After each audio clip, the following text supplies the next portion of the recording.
Hello busy people, అందరూ ఏం చేస్తున్నారు? ఈరోజు మధ్యాహ్నం మీ ఇంట్లో స్పెషల్ ఏంటి? నేనైతే వంకాయ చట్నీ చేస్తున్నా. సో దాని రెసిపీ చూపిస్తున్నా ఈరోజు. ముందుగా స్టవ్ ఆన్ చేసుకొని ప్యాన్ పెట్టుకొని ఆయిల్ వేసుకొని అందులో పచ్చెనగపప్పు వేసుకోవాలి. పచ్చెనగపప్పు కొంచెం బాగా ఫ్రై అవ్వాలి, అంటే లైట్ గోల్డెన్ కలర్ రావాలి. ఆ తర్వాత ఆనియన్స్ వేసుకోవాలి. ఆనియన్స్ వేసుకొని కొంచెం బాగా ఫ్రై చేసుకోవాలి.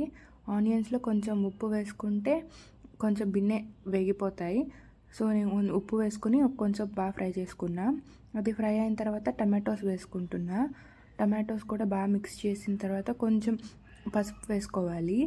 పసుపు క్లిప్పింగ్ నాకు మిస్ అయిపోయింది, సో మీరు పసుపు వేసుకోండి. అది అంతా బాగా ఫ్రై అయ్యేలాగా వేయించుకొని ఆ తర్వాత వంకాయలు వేసుకోవాలి. వంకాయలు వేసుకొని కొంచెం బాగా మిక్స్ చేసుకొని మూత పెట్టేయాలి. అప్పుడప్పుడు మధ్యలో కలుపుతూ ఉండాలి, లేదంటే వంకాయలు మాడిపోతాయి. ఇలా బాగా మిక్స్ చేసుకున్న తర్వాత చూసారు కదా, ఇంత బాగా వంకాయలు వేగిపోవాలి. అంటే ఇలా ప్రెస్ చేస్తే ఆ గంటతో వంకాయలు బాగా మెత్తబడాలి. అలా బాగా ఫ్రై చేసుకోవాలి. దాని తర్వాత పక్కన ఇంకొక పెనం పెట్టుకొని అందులో నువ్వులు వేసుకొని, నువ్వులు కొంచెం వేసుకుంటే టేస్ట్ బాగుంటుంది. సో నేను ఏదైనా చట్నీలు చేసే దాంతో కంపల్సరీ నువ్వులు ఇంక్లూడ్ చేసుకుంటూ ఉంటాను, అండ్ హెల్త్కి కూడా చాలా మంచిది అని చెప్పేసి. నువ్వులు వేస్తేనే కొంచెం బాగా మిక్స్ చేస్తూ ఉండాలి. లైట్ గోల్డెన్ కలర్ రావాలి. అండ్ నువ్వులు చాలా బిన్నే వేగిపోయి మారిపోతాయి. సో పక్కన మిక్సీ జార్లోకి తీసుకోవాలి నువ్వులు కూడా.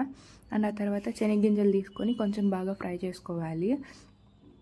శనగగింజలు సిమ్లో పెట్టుకొని వేయించుకుంటే బాగా వేగుతాయని నా ఫీలింగ్. సో ఇలా బాగా వేగిపోయిన తర్వాత పక్కన ఇంకొక ప్లేట్లోకి తీసి పెట్టుకొనేయాలి. మేమైతే చాట్లోకి తీసి పెట్టుకుంటాం, అది ఫస్ట్ నుంచి ఉన్న అలవాటు. మళ్ళీ తర్వాత పెనం పెట్టుకొని నా కారానికి తగినట్టు కొంచెం పచ్చిమిరపకాయలు, చింతపండు అండ్ 2 ఎండుమిరపకాయలు వేసుకున్నా. చింతపండు బిన్నే వేగిపోతుంది, సో జస్ట్ ఒక 2 మినిట్స్ అలా వేగతానే తీసి పక్కకు పెట్టేయాలి. అండ్ ఎండుమిరపకాయలు కూడా ఇలా లైట్గా అలా మాడినట్లు కనిపిస్తుందంటే తీసేయాలి. అండ్ పచ్చిమిరపకాయలు కూడా సేమ్ అలా వేగుతానే తీసేయాలి. నా కోసం ఇక్కడ తినడానికి నేను బ్రెడ్ చేసుకుంటున్నా. ఇది ఓట్స్ బ్రెడ్, చాలా బాగుంటుంది. అన్నీ సన్ఫ్లవర్ సీడ్స్ అవి అన్నీ యాడ్ అయి ఉంటాయి ఇందులో. ఇది బాగా రోస్ట్ అయిన తర్వాత పక్కకు తీసి పెట్టుకున్నాను. అండ్ ఆ లోపల చట్నీ కూడా చల్లారిపోయింది. అండ్ ఆ శనగింజల్ని కూడా పొట్టు తీసుకొని వేసుకోవాలి. పొట్టు ఉంటే చేదెక్కిపోతుందంట, మా అమ్మ చెప్పించింది అది నాకు. సో పొట్టు తీసుకున్న తర్వాత నేను మిక్సీ జార్లోకి వేసి మిక్సీ పట్టేశాను. అండ్ టైం అయిపోయిందని మిగతా నెక్స్ట్ క్లిప్పింగ్స్ తీయడం మర్చిపోయాను.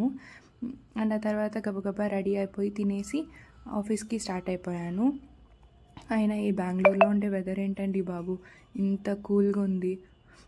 అసలు ఎంత బాగుందంటే ఫుల్ వర్షం పడుతూనే ఉంది. అదే నేను మా ఇంట్లో ఉంటే దుప్పటి కప్పుకొని ఎంత చక్కగా నిద్రపోయేదాన్నో.